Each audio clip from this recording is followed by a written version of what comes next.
the TIFF Video Roundtable. My name is Adam Nayman, colleague Jason Anderson at the other end of the table, and then I guess we should let everyone introduce themselves, starting with Danny. Sure. I'm Danny Kasman from the website movie.com.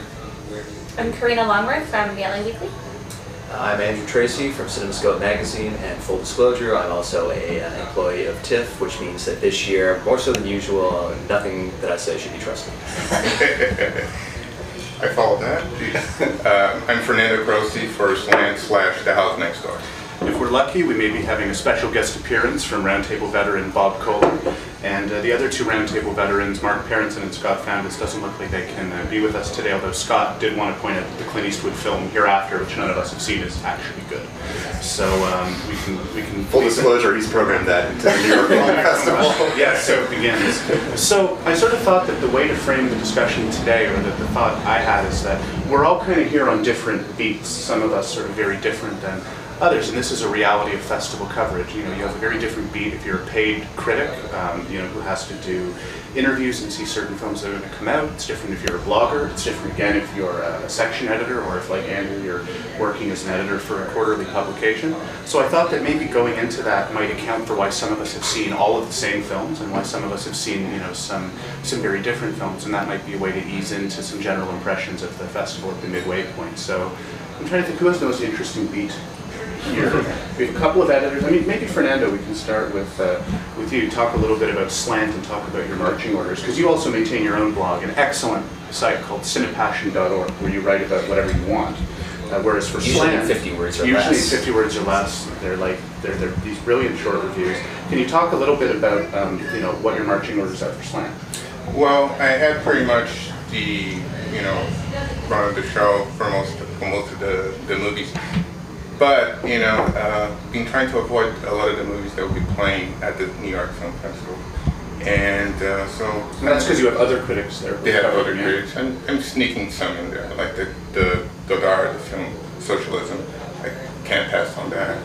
But most of my choices so far, I'm afraid, have been, compared to the other people on the table, very mainstream.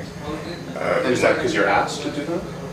Well, it's a combination of like wanting to write about something that will actually open wide later. And so an example of one that you saw that you wouldn't have chosen to go see if you had your druthers? Well, let's see, maybe Mike Lee? Well, no, let's go with the Alejandro Inarritu one. I'm sorry, Alessandro Gonzalez Inarritu, Biutiful, which is just... Which all of us have seen except for Andrew. I haven't seen it. You haven't seen it? Do we want to say a couple of words on Biutiful? We can start at the bottom and then move our way up. Well, perhaps we could just take the people who haven't seen the film and then just punch them in the face repeatedly for 2 hours, because yeah. Well, that's the kind of film that I'm specifically choosing not to see, because I know that I'm going to go into it sort of like with the odds stacked against it, because I hate that guy, and also I'll be forced to see it later in the year anyway. Right. And those, anyone else who's seen Biutiful want a second Jason's punched in the face? Well, as Jason pointed out, it's not pretty. Biutiful is not pretty. It's such a bludgeon. I mean, it's his first like solo thing without Guillermo Arriaga, and it's more linear, but it's no less grandiose or humorless. And I hope it works out for those two crazy kids. You know, you know, like a broken home coming back together. I wonder who gets the kids, you know, or who got the talent. But the question of Cannes, like who here went to Cannes? This whole side of the. Oh no, you didn't. I thought you went to Cannes this year. Sorry.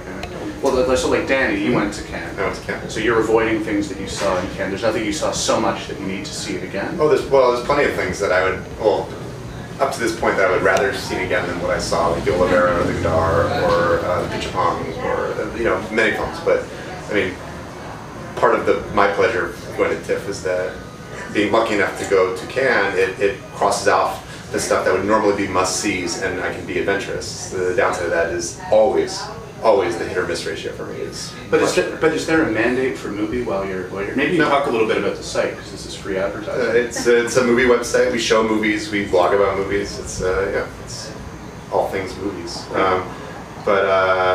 Yeah, I got to go to Cannes, and that's and the kinds of films that and there is where I wrote about the films that I thought I should be writing about. Right. And it's not necessarily a different kind of film, but just the visibility and the recognizability of the films that I've seen here are lesser, because I feel like I've already seen the stuff that people want to hear about. And Karina, are you avoiding New York Film Festival stuff? No, I won't be there. You won't be there because you're based out in Right, but I am sort of crossing my fingers that some of the stuff I missed at Karen is going to show up at AFI Fest in Los Angeles. Right. Taking a gamble on that.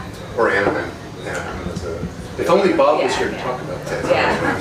Yeah, I mean, Anaheim's a big question mark. We'll see what happens. But, yeah, I mean, I'm just sort of...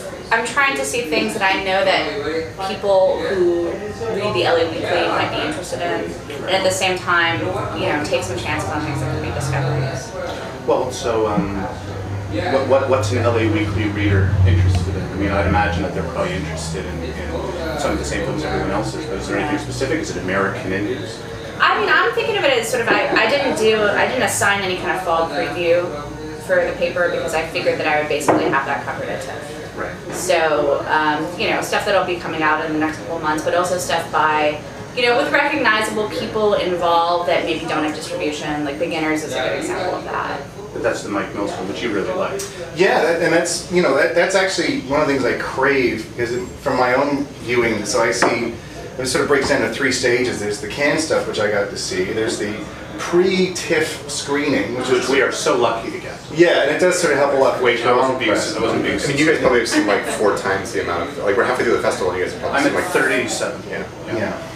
And that's it. And then it's just, and then for me, it's just kind of like, well, what's left? I mean, you get the sort of Venice crop and the sort of Toronto world premieres and the rest of the sort of big-ish releases. And then you have this, you know, rung of very hit and miss kind of world premieres because, you know, it's something that TIFF always has to cope with, which is like, to get their world premieres, often these things have kind of maybe been passed on by other festivals, so it's a real crapshoot. But Beginners is a nice example of something that somehow, maybe it was just ready in time for this. I mean, it's something that I'm sure would have been a Sundance movie, had been done at a different time, but it's just, you know, this is just a really lovely, sweet, quite clever sort of thing that has some broad appeal, but it's just really, really nicely handled. So and at this point, that was like the last film of like a 5-film day, and the rest were just clunkers. So it was really just, I mean, it's one of those things that lands, and you're like, oh, thank God.